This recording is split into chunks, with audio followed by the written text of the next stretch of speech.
بسم اللہ الرحمن الرحیم۔ السلام علیکم دوستو، ویلکم کرتا ہوں عمران آفیشیل میں سعودی عرب سے ایک نئی اپڈیٹ کی وزیر داخلہ کی طرف سے ایک تمام بھائیوں کے لیے شاندار اعلان کر دیا گیا ہے، جو کہ حکامہ ہولڈر، نئے ورک ویزے والے یا نئے ویزے والے ان تمام بھائیوں کے لیے فلائٹ پیشن مکمل طور پر بحال کرنے کا اور تمام پابندیاں ختم کرنے کا اعلان ہو چکا ہے۔ اب وہ تمام لوگ سعودی عرب کا بآسانی سفر کر سکیں گے، لیکن کچھ شرائط اور کچھ سختی ان لوگوں نے کی ہے۔ اگر اس پہ آپ عمل کریں گے تو بآسانی سفر کر سکیں گے، نہیں تو آپ کو مشکلات کا سامنا کرنا پڑے گا۔ تو پوری ڈیٹیل اسی ویڈیو میں آپ کے ساتھ شیئر کرنے سے پہلے اپنے پیارے سے دوستوں سے گزارش کرتے ہیں، ویڈیو اچھی لگی تو چینل کو سبسکرائب کر لیں اور چینل کو لائک اور زیادہ سے زیادہ شیئر کر دیں، تاکہ ان تمام بھائیوں تک ویڈیو پہنچ جائے جو لوگ پریشان بیٹھے ہیں سعودی عرب کا سفر کرنے کے لیے۔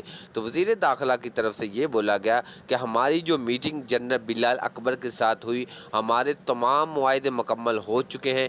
کرونا کے جو حالات ہیں کافی حد تک بہتر ہے سعودی عرب میں بھی، پاکستان میں بھی، لیکن کچھ اعلیٰ حکام کے ساتھ ہماری میٹنگ چل رہی ہے سعودی عرب کے اندر۔ انشاءاللہ ان کے ساتھ ہماری جیسے ہی میٹنگ 1 یا 2 دن کے اندر مکمل ہوگی تو ہم ان تمام بھائیوں کے لیے فلائٹ پیشن بحال تو ہم نے پوری تصدیق کر چکی ہے، صرف اعلان کرنا ہے، لیکن ان کا کچھ دستخط رہتے ہیں۔ انشاءاللہ کیسے ہی ہماری میٹنگ مکمل ہوگی 1 یا 2 دن کے اندر ہم اعلان کر دیں گے کہ وہ تمام لوگ اس طریقے کو سفر کر لیں گے۔ تو میرے بھائی اپنی تیاری مکمل رکھیں، صرف 1 یا 2 دن کے اندر اعلان ہونے والا ہے۔ وزیر داخلہ کی طرف سے اشارہ یہ دیا گیا ہے کہ ان لوگوں نے بتا دیا کہ ہماری تیاری مکمل ہے، لیکن کچھ شرائط اور کچھ اعلیٰ حکام ہیں جس سے ان لوگوں نے اجازت لینی ہے اور اس کے بعد اعلان ہو جائے گا۔ تو جو میرے بھائی سعودی عرب کا سفر کرنا چاہتے ہیں وہ اپنی تیاری مکمل رکھیں، انشاءاللہ فلائٹ اوپن ہونے والی ہے۔